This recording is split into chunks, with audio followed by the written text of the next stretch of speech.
Les CHU, le Bon Samaritain et la Renaissance ont bénéficié des équipements capitaux devant les aider à apporter des solutions aux patients en détresse respiratoire. Il s'agit de la construction de 2 centrales de production d'oxygène. Sur financement du Fonds mondial à travers l'OMS, ces centrales ont été réceptionnées par le ministre de la Santé publique, Dr Abdelmajid Abderrahim Mohamed, en compagnie des partenaires techniques et financiers du Tchad. Le responsable de production, dans son discours, a félicité les différents acteurs impliqués dans la construction de ces 2 centrales. Il a annoncé par la même occasion l'inauguration de 2 autres à Ati et Gosbeida d'ici 2 semaines. Il n'a pas manqué de plaider pour que l'OMS étende à d'autres structures sanitaires afin que les patients puissent recevoir l'oxygène dans leur salle depuis le mur. Dr Blanche Ania, au nom de l'Organisation mondiale de la santé, a rassuré quant à l'accompagnement et le suivi de ces structures. La pérennité de ces centrales soit assurée par des mesures rigoureuses de gestion et de suivi,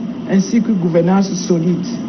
Dans ce sens, à la suite des formations des techniciens et maintenanciers et d'autres mesures mentionnées plus haut, l'Organisation mondiale de la santé, avec son partenaire Novair, vont accompagner les équipes pour une meilleure gestion des précieuses infrastructures sur une période de 2 ans en vue d'assurer une bonne transition et une appropriation. Les responsables des hôpitaux bénéficiaires ont exprimé leur satisfaction, se disant désormais en mesure de répondre de manière plus efficace aux besoins en oxygène des patients, en particulier dans les situations d'urgence. Pour eux, ces nouvelles centrales d'oxygène est bien plus qu'une simple structure. C'est un symbole de la volonté de tous de progresser et de s'adapter aux défis sanitaires. Dans son discours d'inauguration, le ministre de la Santé publique a insisté sur l'importance de l'oxygène dans les structures de santé. Depuis l'apparition de la Covid, l'oxygène devient un dispositif médical de prise en charge incontestable.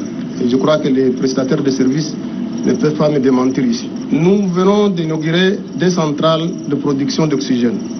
Ça ne veut pas dire que c'est seulement pour les DCHI, mais il y aura une extension de façon graduelle vers les autres formations sanitaires. Parce que l'objectif recherché, c'est d'améliorer la qualité de l'offre à l'ensemble de la population tchadienne. Composé de compresseurs d'air, de sécheurs frigorifiques, de réservoirs d'air, de générateurs d'oxygène médical et de compresseurs haute pression, chacune des centrales a coûté plus de 414 millions de francs CFA. Elles viennent s'ajouter à celles qui existent déjà à Bangor et Mouna.